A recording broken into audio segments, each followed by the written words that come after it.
If you work Monday to Friday, you are a victim of the greatest quality hustle. Exactly. What the fuck are you showing me? Why? What are you... It's the Stand-Up Teardown, conducting comedy autopsies. The Stand-Up Teardown now.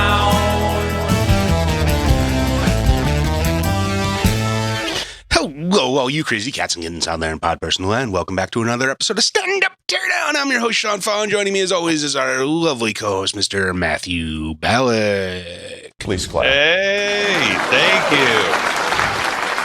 It's great to be here as always, Sean. And as always, I have 3 comedians' new specials on YouTube in full that we'll be checking out tonight to see if they're worth watching.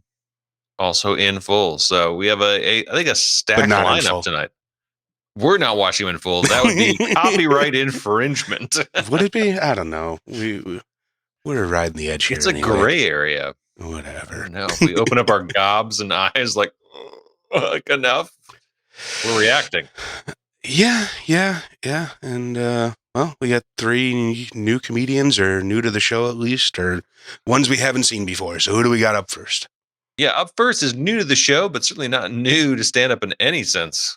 This is comedian Jim Norton, who you might know from, like Opie and Anthony, so many Comedy Central specials. He's been a comedy staple and kind of a comedy pervert in like a friendly way for years. Your local neighborhood comedy pervert. No, I mean, you're not wrong. I know exactly.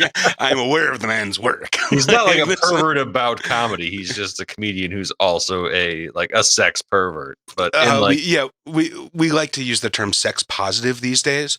Certainly. He's, certainly no stranger to the stranger, as it were.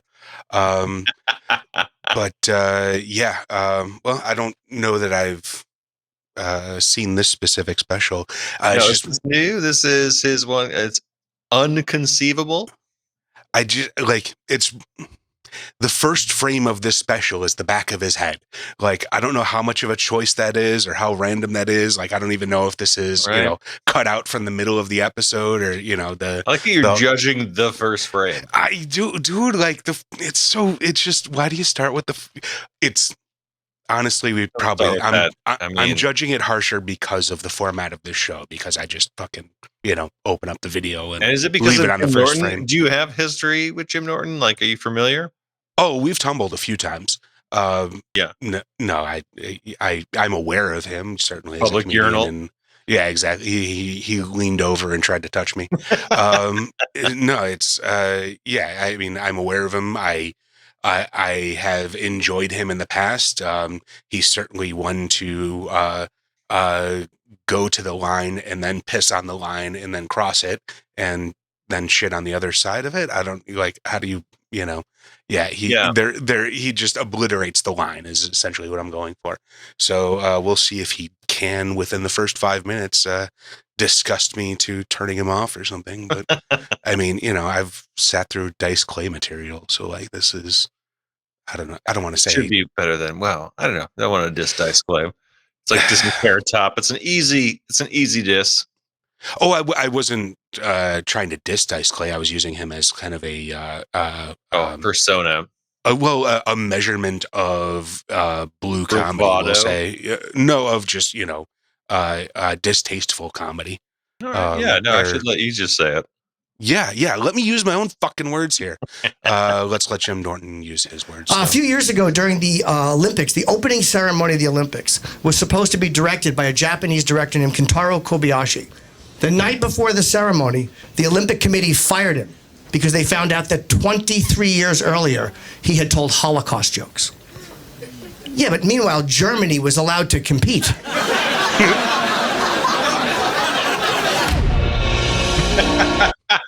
That's a good joke. Yeah, strong start. Despite starting with the back of his head.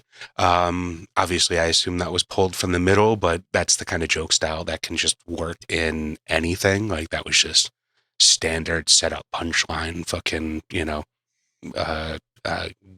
jokery there. Good jokery. It's the new formula for attention getting, which is yeah.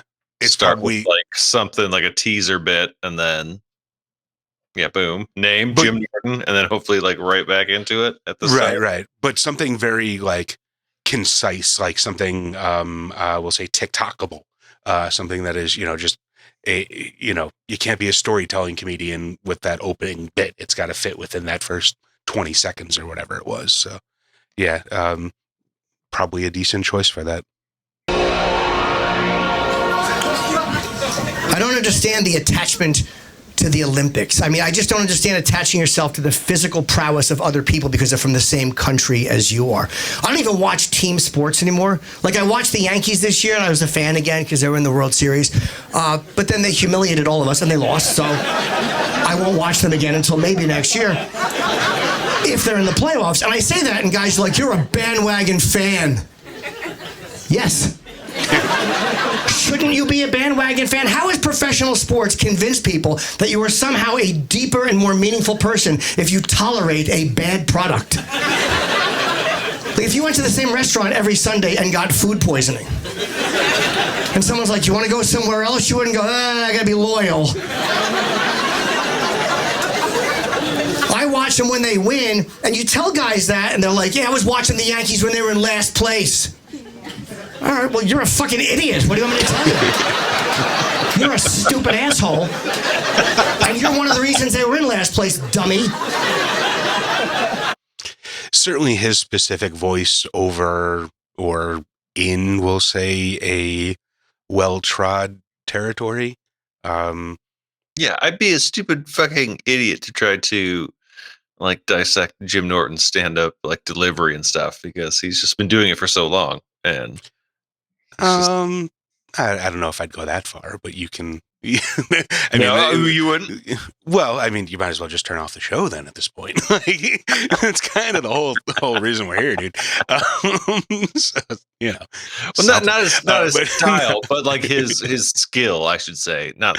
There we go. No, I understand what you're saying. Like he is, he's certainly a professional. He's got mic time beyond, and he's stage presence, and he knows who he is, and he's we're not dealing with an amateur here that's just putting out their first special on YouTube because that's all they can do. Like he's certainly got gravitas, at least in the comedic world, a comedian's comedian, if you will. In fact, this is at the Comedy Cellar as well. Yeah.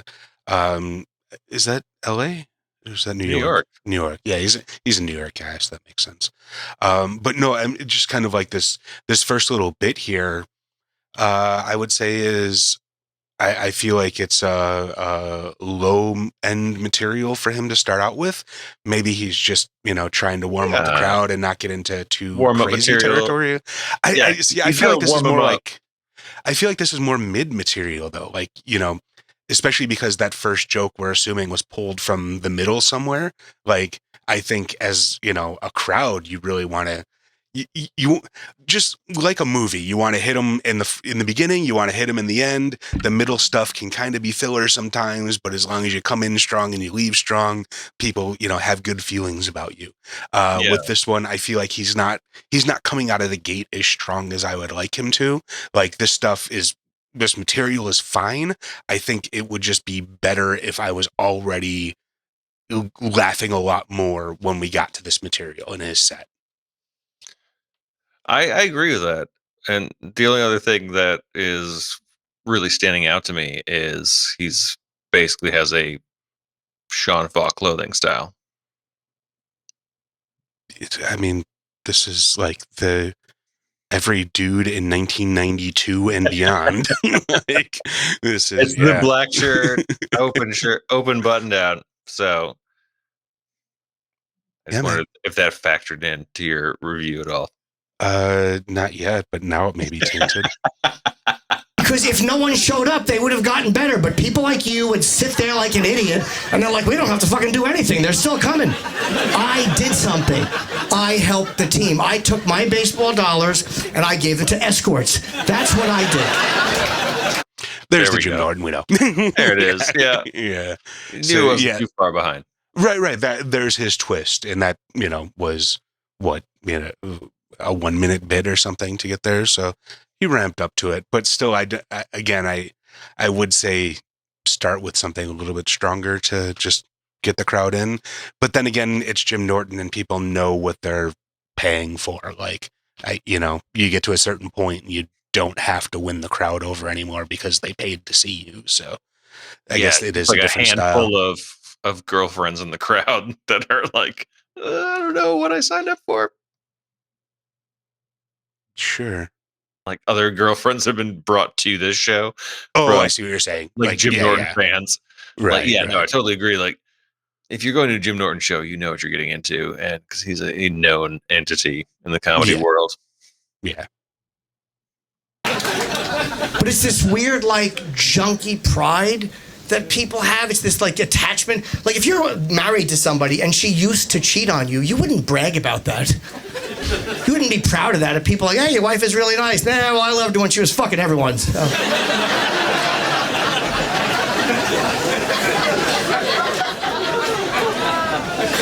I could.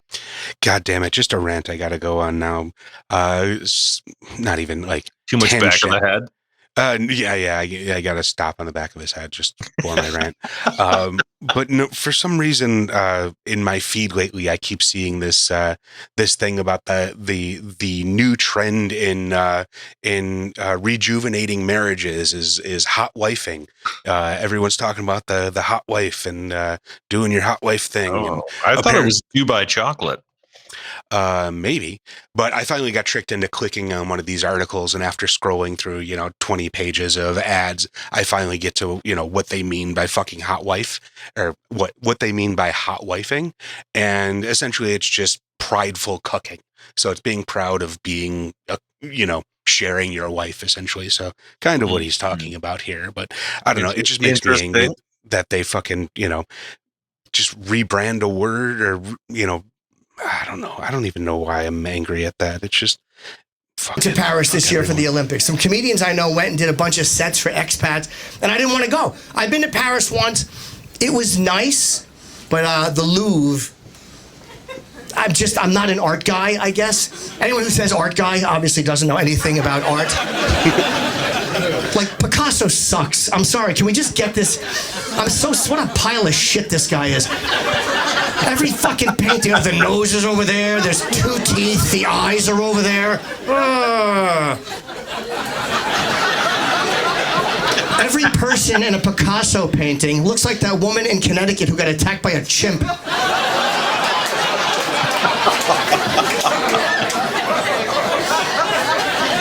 Picasso stunk. And the Mona Lisa. I mean, it's this fucking big. Could you blow it up? I mean, I'm 5'6", standing 40 feet away from it, trying to see over someone's head while some woman with hairy armpits throws tomato soup on it because the fucking... A deep cut. Yeah, I almost feel like he's in too small of a space. Like it's an intimate space. I've been there.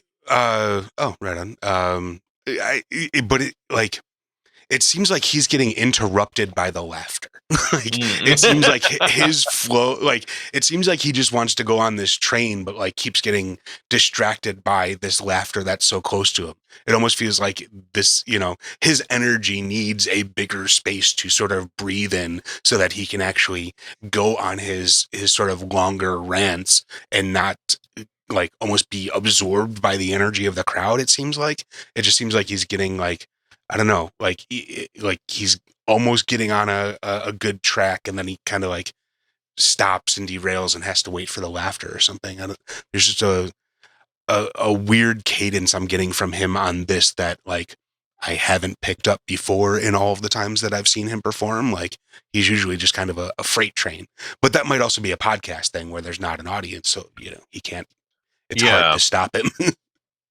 We just call that like branded comedy, where it's just like just the brand of the comedian, like jokes or whatever. Where it's just like if you're a huge fan, then they're like you're on board. Well, I'm just more talking about like the it feels like his delivery or his performance is stifled by the crowd at this point.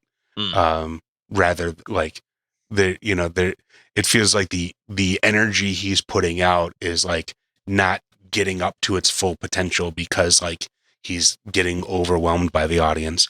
I don't know, maybe I'm totally wrong. We'll watch a few more minutes and see if I'm just talking to my ass here. The Mona Lisa was a frump. Her little fat wrists. That's weird. The fuck are you doing there? That's the same goddamn shot. You're just why? Why did you just closer? Yeah, that's fuck you. Ugh, oh, you can't tell if she's frowning or smiling. Great, she's autistic. I don't give a shit. What a fucking fat Karen. That's what she was. Do you live in this building? Let me see your key fob. What unit are you in? Fucking fat frumpy. No relation to that bit. Like people were like, I don't get the jump to that, but I'm still just angry about the editing. That is like it's just the split screen with a close up of the same shot. Yeah, to do that just once, and like there was, they kind of went back to that same sort of feel, and it, I assume they were going to do the split screen again, or something, but just like once out of nowhere for no reason. That just so fucking weird. I don't know, very jarring to me. It is, and for me, like with Jim Norton, like I've probably spent more time with him as a podcast guest than like watching his stand up. So some of that, like I enjoy him as a podcast guest because he's very like open. He has no boundaries. Yeah, right. So he's an interesting one. And so, I feel like it's been years since I've been exposed to his stand up. So like, it's good. He's knows what he's doing on stage, has a very defined persona, like confidence, all the stuff. It's just like, for me, you got to be in a mood for Jim Norton, Yeah, I can see. I mean, a lot of his comedy is personality based. It's the anger based. That verge of screaming rage sort of thing is, you're laughing more at his anger at the world than you are at the structure of the joke a lot of times. Not that there's not joke structure in there, but there is, it is a lot more about the energy of his performance than it is the writing, I think. And again, that's kind of where I go back to like the energy I'm used to getting from him on podcast. I feel is a lot more of that just unstoppable freight train that like I feel like I'm not quite seeing here yet. Agreed. She's probably just someone Da Vinci picked up and fucked at the end of the night. 2:00 in the morning, all the attractive paintings left. And then he's like, all right, well, there's Lisa at the end of the bar eating a chicken pot pie. Fucking downing in apple juice. She looks like she queefed a lot. That's what I want you to think of. When you look at the Mona Lisa, I want you to think she queefed at 3:00 in the morning in the back of Da Vinci's car.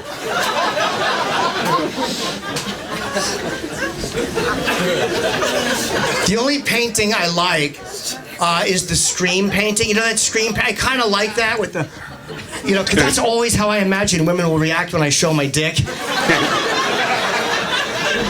It's not, though. It's unfortunately. Thank God I didn't know that artist. The painting would be.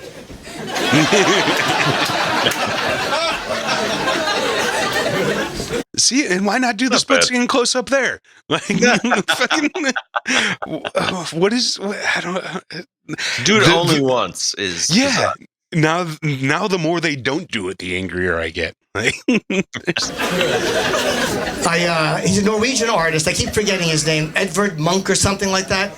And my wife won't stop bread because she's Norwegian, and she just loves anything that is from Norway. And I like Norwegians. They're nice people, but they're an odd group. If you've been to Scandinavia, they're very, very like, oh, hello, Jim. How are you, Jim? Like, they all look like they're staring at past trauma through the back of your head.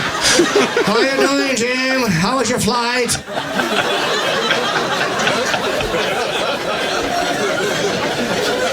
And the food sucks. Norwegian food, I'm sorry, it sucks.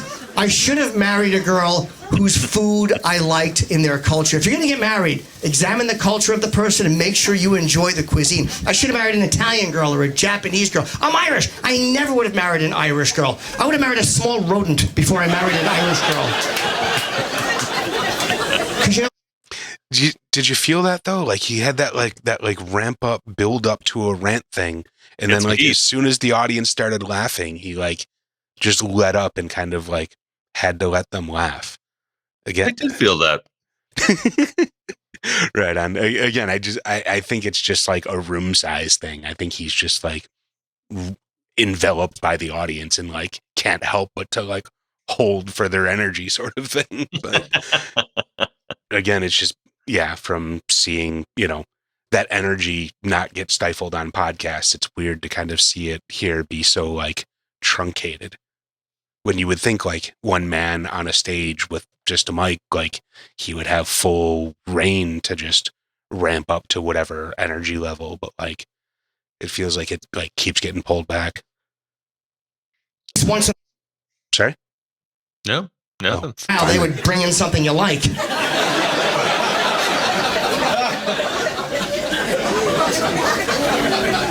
But Norwegians they have a food called lutefisk. Okay, you've heard it. It's one of these foods that makes it onto these shows. We dare you to eat it. It's a fish that they bury and it rots, and they treat it, I think, with lye and salt. They dig up a rotted fish and then they eat it with butter and potatoes.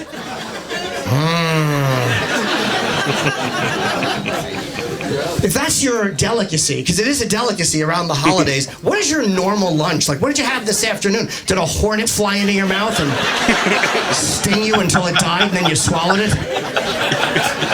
Norwegians are very Christmas cardy type people, weird very cut. gingerbread house-ish.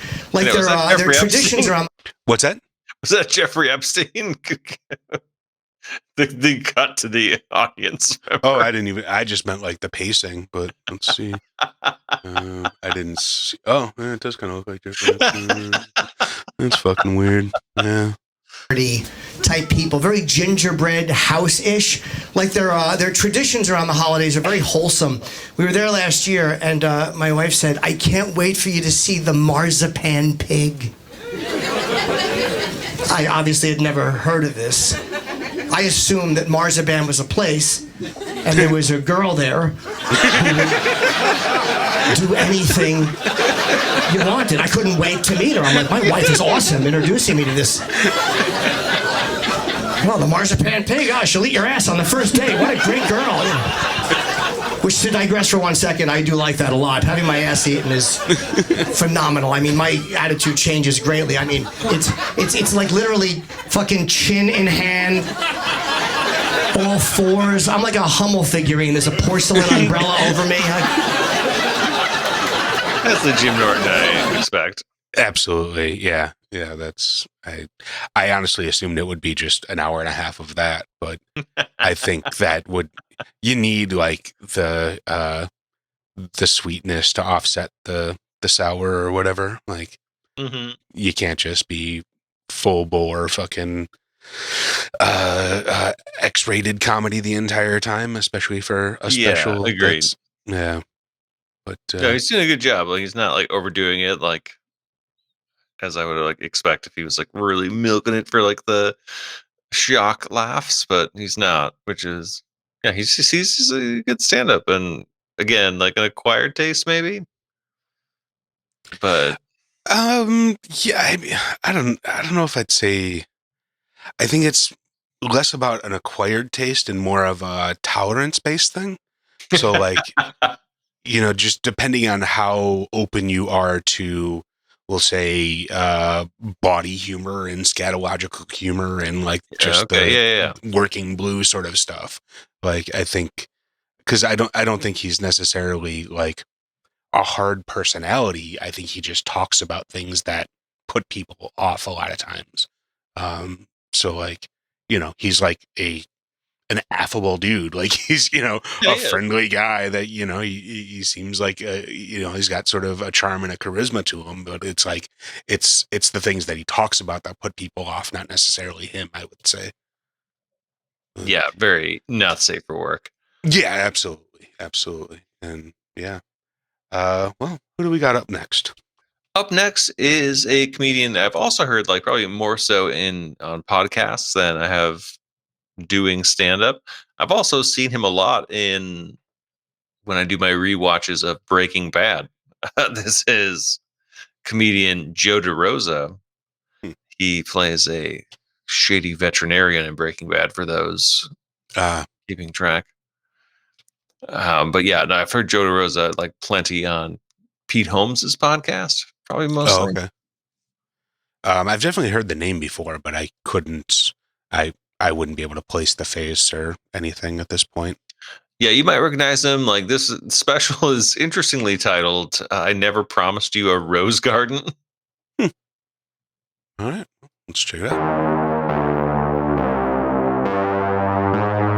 Some fucking Kubrick opening here, right?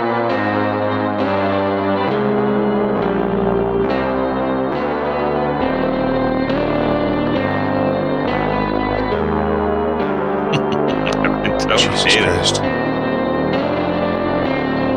I did kind of skim through to make sure it wasn't a full-on sketch, but I didn't realize it was this much time before he got on stage. Yeah, time to first laugh is plummeting.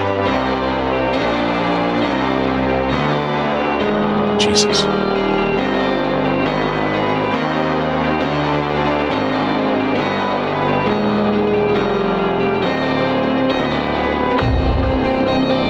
It's cool. I like the music. Yeah, it's like a Kubrick Stranger Things, but it's like already 55 seconds. Like this is a lot of fucking time on creepiness before your stand-up special. Like, it's better pay off.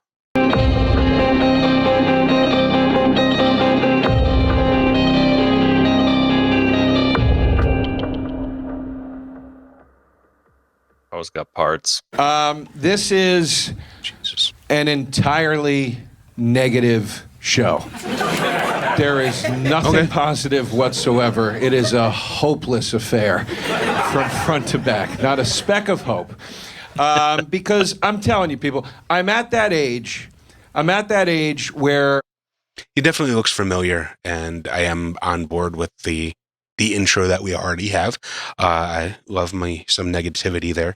I still think that... Do you like this tight close-up? Yeah, that's weird.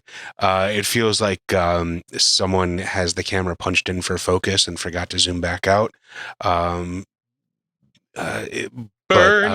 I'll let it slide. Burned. I don't know. I mean, it could be a choice, but these days, you know, everyone writes everything off as a choice, and fuck you, you just don't know what you're doing. But that's the opening doesn't match anything about the comic style I've seen so far.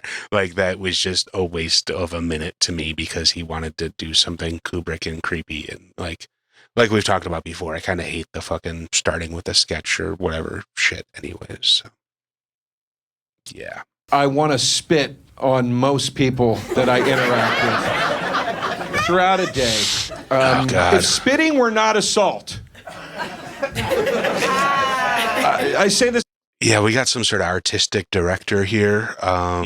This is going to be annoying, so I'm going to try and fucking forget about it and not comment on it. But if it's going to be cut like this, if it's going to be cut like this, just know every time it cuts, I'm going to be fucking annoyed. I'll try not to belabor everyone with it though. Exaggeration.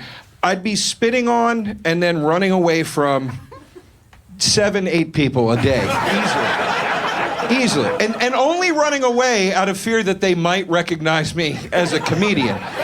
Not for safety, because I'd only spit on children and men and women smaller than me. And here's why. Because it's all shit. So, like, he's kind of doing the same thing, but it feels more natural as far as that pause for laughter here. So, like, you know, he's kind of got that timing where he's, you know, kind of gearing up, and then the audience laughs and he pauses, but he's got like this little, just that smirk and that little movement, and like he's still with them. It's not like I felt like Jim Norton was just like waiting for the audience to stop. Like he would almost like shut down every time and then like have to gain his composure or gain his momentum again. Yeah, whereas like each time. Yeah, exactly. Whereas this guy is a little bit, he's going with the flow a lot better with as far as that's concerned. His jokes are decent so far, nothing crazy. The close-ups are annoying me, but the whole thing is shit. And I'm glad it's shit. Because I knew this is where we were headed, okay? And I've known for a long time. That's why it bothers me that my progressive friends have now adopted that perspective. That's now a progressive way of thinking, you know? They're all walking around. These are the people that always called me apathetic and pessimistic and negative and whatever. Now they're all walking around going, oh, there's just no point to any of it. Don't you get it? Like, it's all hopeless. Like, fuck it. I microdose. That's what I do. That's how I get through it. So, just, you know, that's just what it is now. Fuck you. Fuck you. I felt that way since at least 96. At least.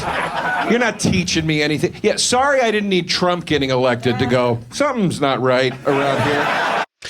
yeah, and again, kind of the same thing as Norton, where we have like it's all about the energy and his anger. Energy, personality laughs for sure. Right. But like Yeah. no standard stand-up like setup punch. Yeah. The actual joke construction is on the back burner, we'll say, as opposed to his delivery and his emotion around the things. Yeah. Which I mean, like the style and setting of it. So like it is different. So it's like I don't need it to be like a laugh riot in terms of like ridiculousness or like premises at the start. It's got a good vibe and like he's a strong performer. But yeah, no, at the same time, I'm not like cracking up just yet, but I'm like on board. I'm engrossed. yeah, it's not bad. I mean, I'm not sucked in yet, but I don't dislike him. Like They're forcing the suck in with these tight right. face shots. It's like almost giving me a little bit of like vertigo. Like it's just exactly. too close. And then staying on the audience for way too long. I need more shoulders. Yeah, comedy plays in the wide. Fucking Mel Brooks told us, man. Like you gotta. That's just. Again, I keep going back to it, but it really feels like someone had the wrong camera setting here. Like I've seen it many, many times where people think that they're shooting a larger frame than they are, and it's actually only shooting the center of the image or whatever, depending on the camera. It's just, it might be one of those things where you know that happened and they just decided to fuck it and we'll do it. Otherwise, yeah, this is an artistic choice that I despise every second of. Thumbs off. I like that joke because it works for Trump haters and supporters. Yeah. If you hate him, you know, you're like, yeah, I know, he's a psycho, right? And if you like him, you're like, that's how fucked up everything was. We needed it. So, this show is based on my perspective of the... What was that? They had a good frame for a second. Like accidentally, yeah. It is, yeah. And then they like, oh no, let's go up his entire nose like real quick. Sure. And it's not good. It's not a good outlet. But I noticed something. All of our perspectives are based somehow in religion. Okay? And even if you're not a spiritual person, your perspective comes from some sort of theology. So, for example, I have a lot of friends that'll say to me, Joe, just be positive. Put positive energy out, you get positive energy back. It's that simple. It's an exchange of energy. You just be positive and it all works out. That's a very Wiccan way of thinking. That's what Wiccans think. Just be positive. It's that easy. And they used to murder Wiccans by the dozens. I didn't look it up, but it was a lot that they killed. And you'd think, oh, that's weird. Why would you murder somebody just because of their outlook on things? And then you meet a Wiccan at a party. And they're like, do you want to read my moon poetry? Were you talking like this back in the 1600s? That's probably why they killed all of you. You're at a party with like a magistrate. My period is in sync with the trees. God, put her in the fucking pot!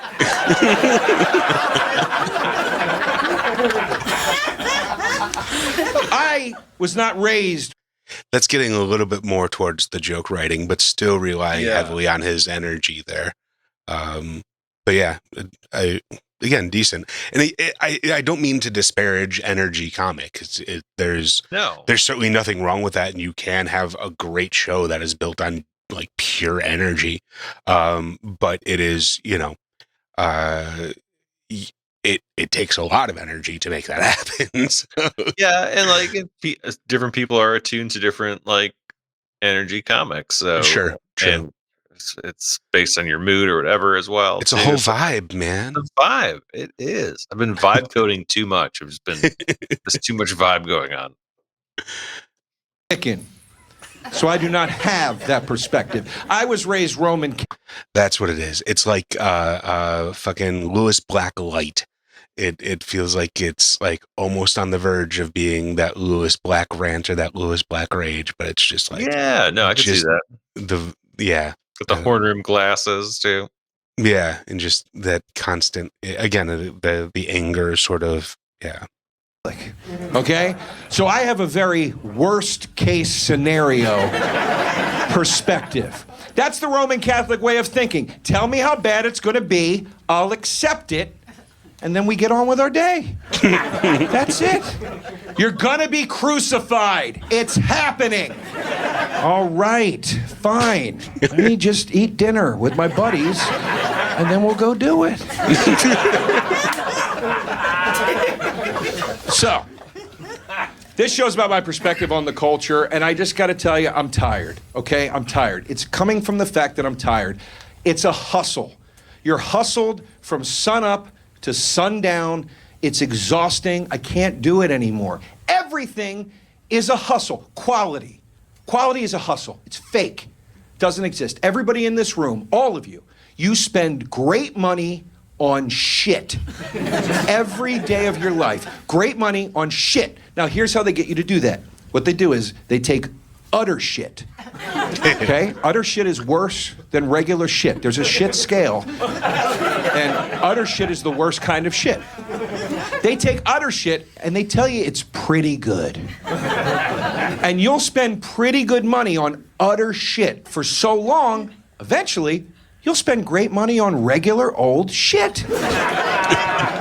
Starting to veer into like Carlin pattern here.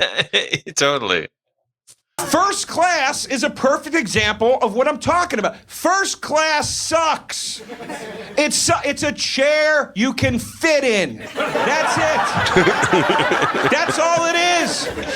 But they make coach class so utterly shitty that by the time you get up to first class, you're like, oh my God, this is fantastic. Yeah, dude, a few more cigarettes and I'd think this dude was Lewis Black. Right, for sure. Just a little bit more gravel in that voice, and it's almost, Oh my gosh, has the Daily Show been alerted to this? My kneecaps aren't turning inside out from the seat in front of me. I get free orange juice before takeoff? What am I, a princess? This was definitely worth an extra $1,700 to Tampa.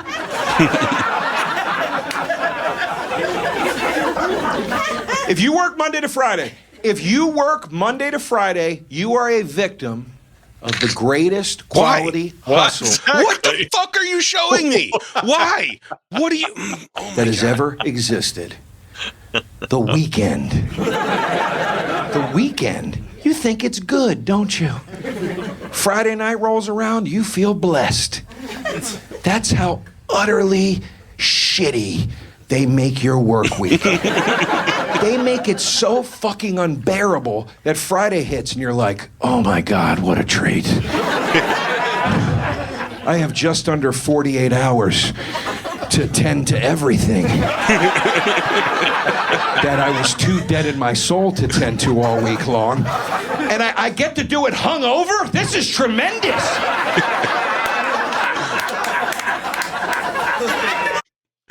Yeah, that's a good place to cut him off there. But Agreed.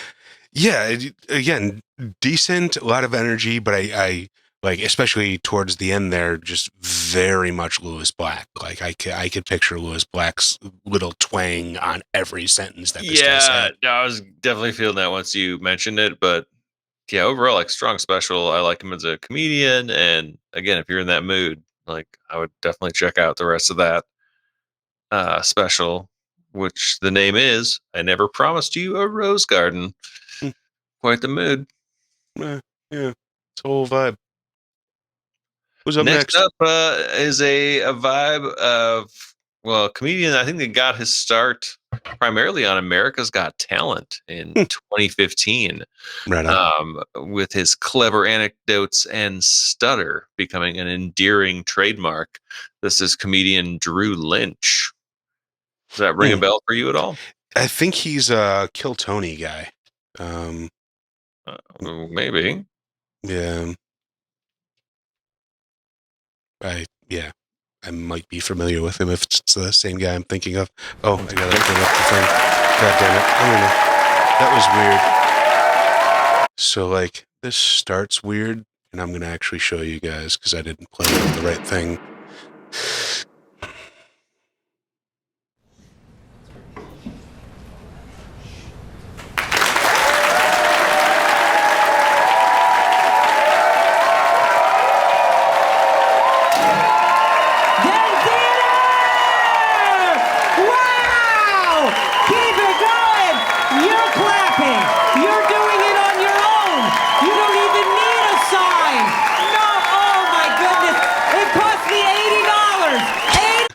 That's not the guy I was thinking of, but I like him already. That sign cost me, and I bought 3. I'm an idiot. I'm an idiot. Wow, you really mean it? Unprompted. Oh, that didn't feel forced at all. God, were we so artsy back there? Oh, I'm sorry, I'm so vain. Guys, it's good to be here. Thank you so much for coming. My goodness, I've always just wanted to be on the north side of Chicago. Hometown boy. Speaking of vibe, this is the complete opposite of the last 2 vibes we've encountered. Yeah, we've been more of like a darker, more not safe for work vibe of comedians. I'm not sure that this one is safe for work yet, but he's at least a lot more, we'll say, upbeat and friendly. We'll see how clean he actually is. Yeah, Just we'll see how north fast he gets into ass eating. Right? Yeah. 30 seconds to ass. I always lay over in Milwaukee just to make sure that I come from the north. Bullets make it windy. I grew up in the Midwest, and so it has a special place in my congestive heart. Oh, people from the Midwest, we know how to eat. We don't know what, but man, do we know how. That's how we go through life, processing food, not feelings.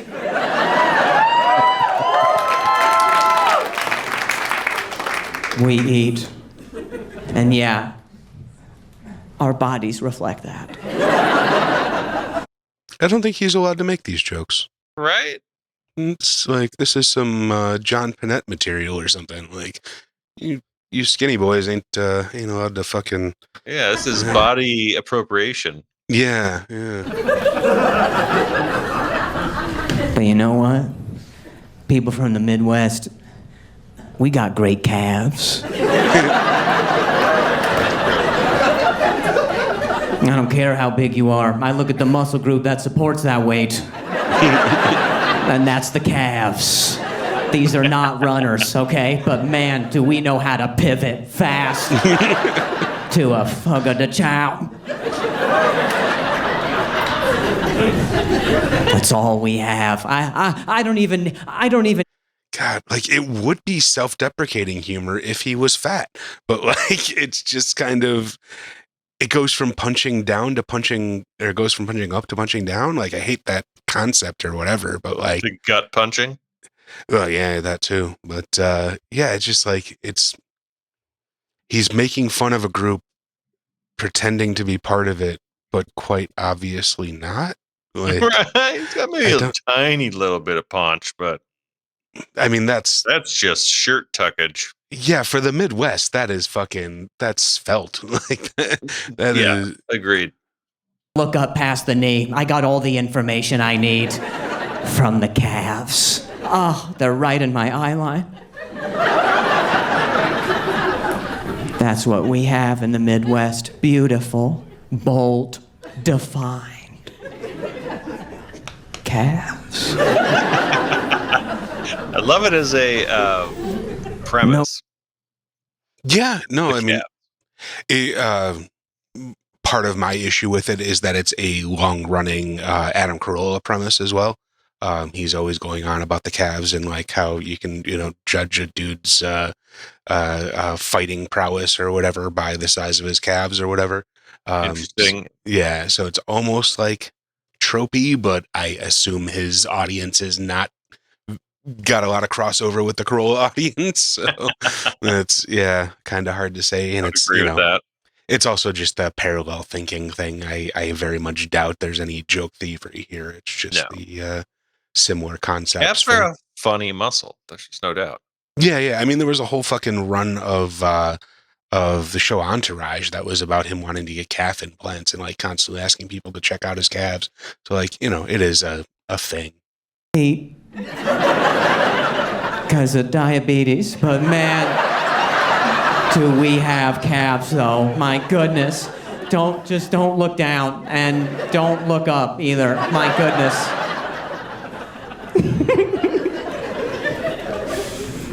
I'm very accepting of people who are different body typed. My wife and I, we got different body types.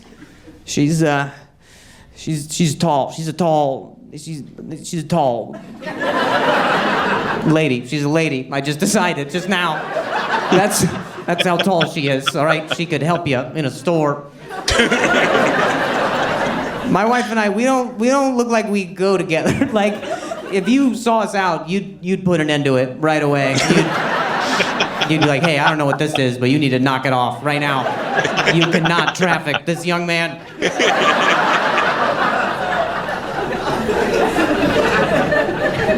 My wife, we don't look like we go to, like, I lost respect for her when she married me. I did. I was like, you don't need to do this, Think about your future. Yeah, man. Here's how much taller my wife is than I am, just so you get an idea, okay? Every morning, we get ready in the bathroom mirror together. That's our routine. And she stands behind me.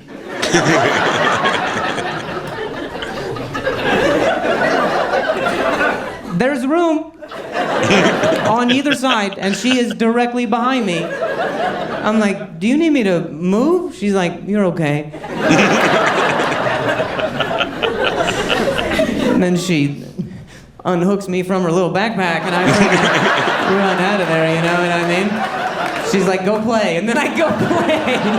Oh, I'm so fast when she tells me to go play. I'm running around in the morning. I get the zoomies, I'm all under the furniture. You can't catch me, So part of the problem with this not really landing is that, like, on TV, it's hard to tell how tall people are.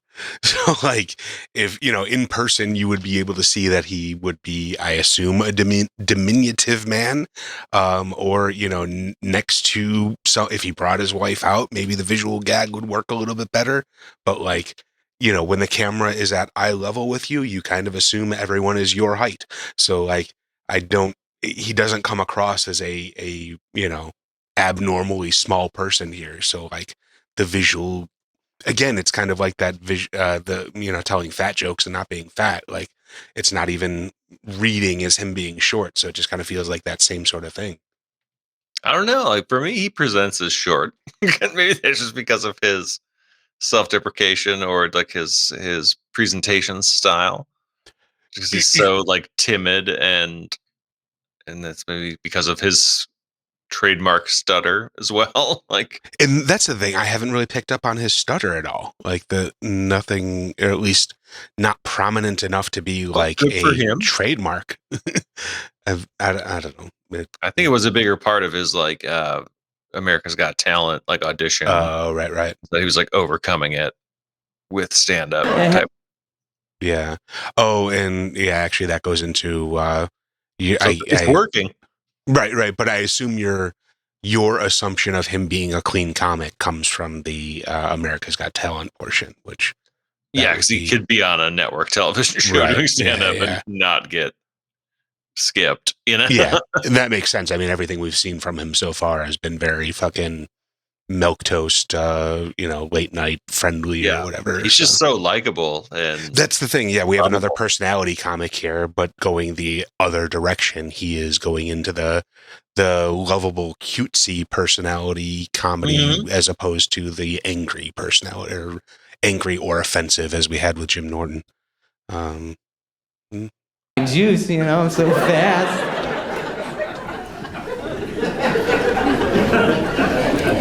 Yeah, man, she's tall. She's got big hands. Big hands. Like, she's got those blue collar associate's degree hands, like pop the hood type hands, Like, when my wife met my dad for the first time and they shook hands, it was firm. My dad was like, "Take care of my daughter," and it felt like an exchange. I was like, "But Pa," he was like, "No, you're not my property anymore. This fella will take care of you now. You're in big hands." That's what he said. She got big hands, dude. It cannot be overstated. Big. She got those trans hands.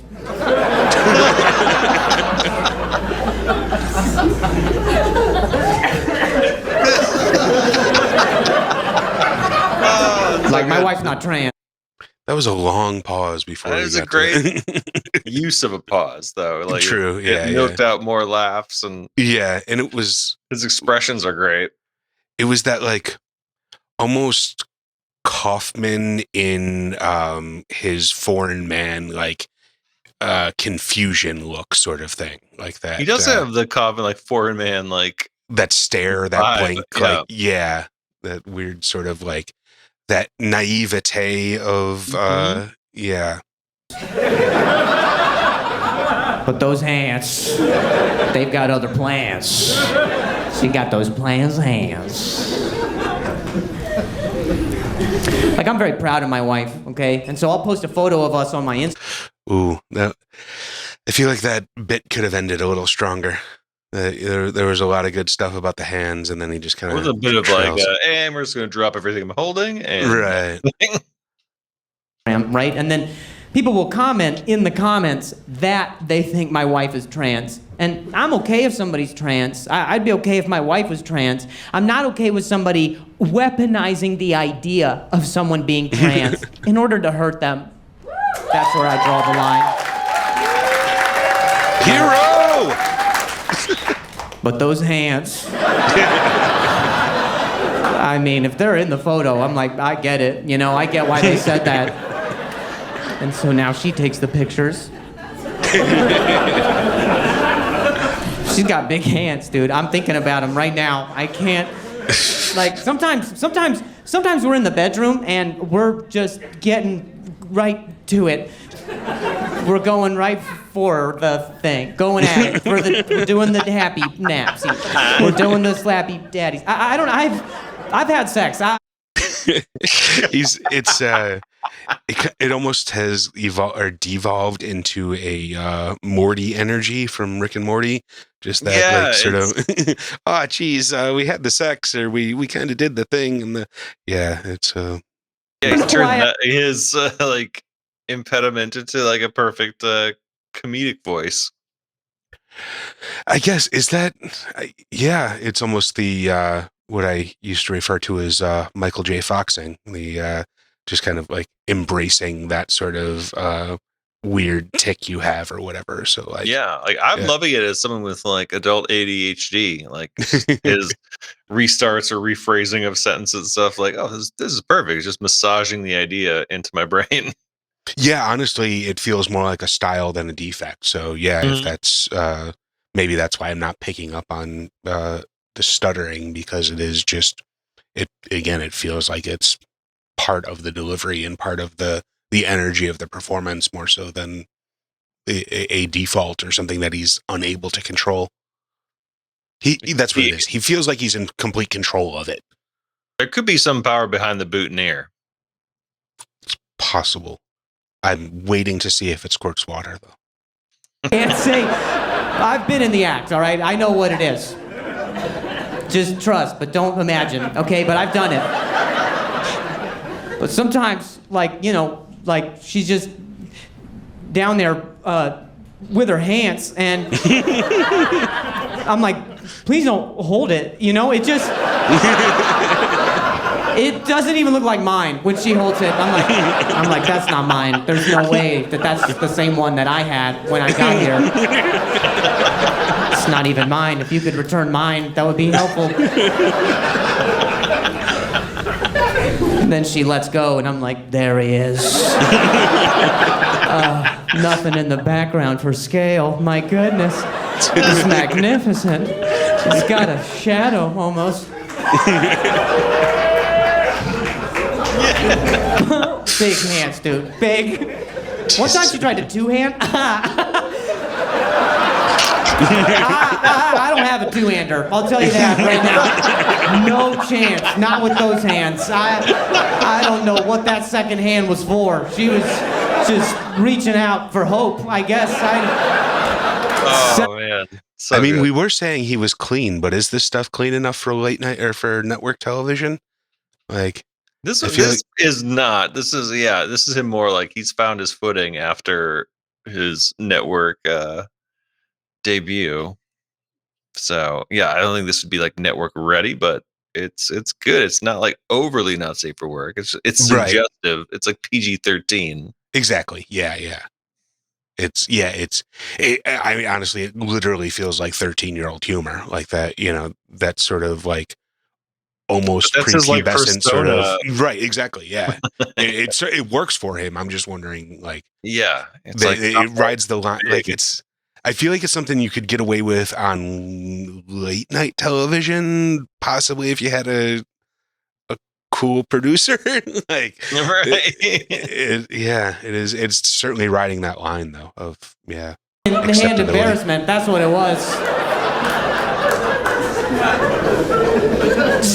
She tried to make room. So what she did was she took her first hand and pushed further into my pelvis like she was choking up on a bat I don't have. But she already committed to the second hand. So it's just hanging out here rodeo style, and she settled on putting that hand over the first hand like she trapped a mouse in the field. And it was like, no, I swear to God, he's in here. I got him. Right, get a shoebox, quick. I did detect a little bit of a stutter there, but again, it just feels like the energy. It felt like the energy of that character. So like, it could be, yeah. And I love his character, and like, it's just that we've been riding on the premise of his wife having big hands, which is super original already, and personal to him. So it's like unstealable. Well, honestly, the only other person I could think of that would or could steal it would be Jim Norton, and that would. Does his wife have big hands? Well, his wife is trans, so like, Okay. yeah, it's it is kind of a weird bookend here of like the two different perspectives of almost like similar things, but yeah, like we even mentioned him dropping the hands premise, but like he didn't. He actually is still working them hands. No, exactly. No, he didn't actually drop everything. We're in good hands, Allstate style. Jesus.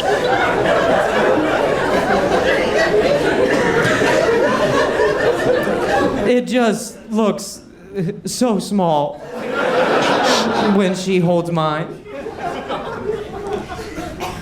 Then she He doesn't even say the word penis. grabs Yeah, yeah. hers. No, and that's the thing. Like this whole time, he's just made allusions to it. So that's kind of why I was like wondering if this is safe for TV still, because he's literally avoided the 7 dirty words or Carlin style or whatever, which I think has has a little quite bit of like a expanded. church lady cadence. Yeah, very much so.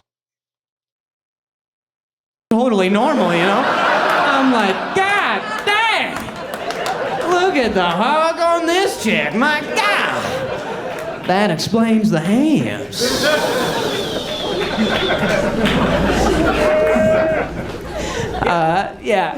Thanks. One guy gets me, all right? That guy's girl has got big hands. They high five and a tectonic movement happens.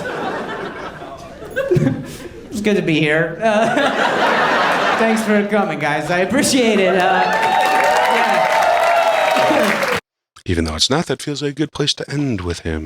Yeah, I was gonna say, like, yeah, you know what you're getting into with what we've seen thus far, and yeah, I think he's a comic that I feel like I've been seeing more and more on the like stand-up Reddits and such. Like, he's very clippable. He's just like he's so likable and affable on stage. Yeah. So yeah, I feel like he's been growing an audience super quickly, or like doing really well. So yeah, excited to see this special hit YouTube in full, which you can watch. Yeah.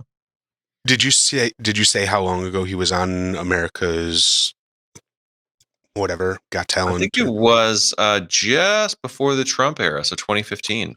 Oh, okay. Well, yeah, that's quite a long time ago. Like, we're talking 10 years there. So yeah, so he's been doing it since then, and so I mean, he's obviously got stage presence, and he looks like someone that has been on stage for 10 years. Yeah. So that's and the special is also called The Stuttering Comedian, which is like the stuttering is not really a focal point at all.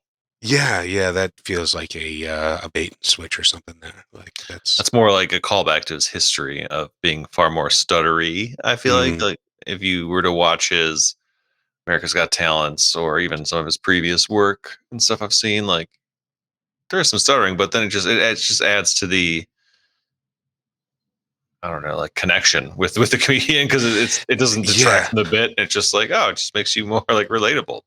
Well, I mean, that kind of makes me think that he's been like working to get rid of the stutter, which is like, to me, if you're going to use that as your fucking, maybe that's a part of the end of the special where it's that's the reveal. He calls it The Stuttering Comedian, but now he like reveals he's figured some stuff out, because it was not noticeable for me. Like it was just part of his delivery style. It was more ADD than stuttery for me. I mean, it just kind of makes me think of like the whole Schwarzenegger thing. Like, he's been in this country for 50 years or something, and he still has that really thick accent. And that is, from everything I understand, that is very specifically a choice. Like, he has chosen not to adopt the English or we'll say American pronunciation, the American accent or whatever, because that set him apart as a star. So like, part of, if all of a sudden Arnold Schwarzenegger started talking like George Clooney or something, like that wouldn't be the same character, that wouldn't be the same person. Do you think Teets ever just said like, we need to get to the chopper? I feel like he says that. Like he's one of those dudes that like not chop off. No, but he gladly says his catchphrases constantly. So, oh, you're saying, has he ever said it cleanly? Yes. Like, running to the airport, we need to get to the chopper. Exactly. Without the Austrian accent. So you're saying the accent We need to get is to the chopper. right? Yeah, it's a facade now at this point. Like, right? yeah, Kaiser it's certainly Soze, possible. Like he just can drop it. I wouldn't doubt it. I mean, he is an actor. That's what they do. But They are magic. I guess. Speaking of magic, who brought it for you in this round? I was looking for that transition myself. Yeah, I don't know, man. Like, they're all, again, we have kind of sort of a theme of the energy comedian, the vibe comedian, mood comedian, whatever you want to call it.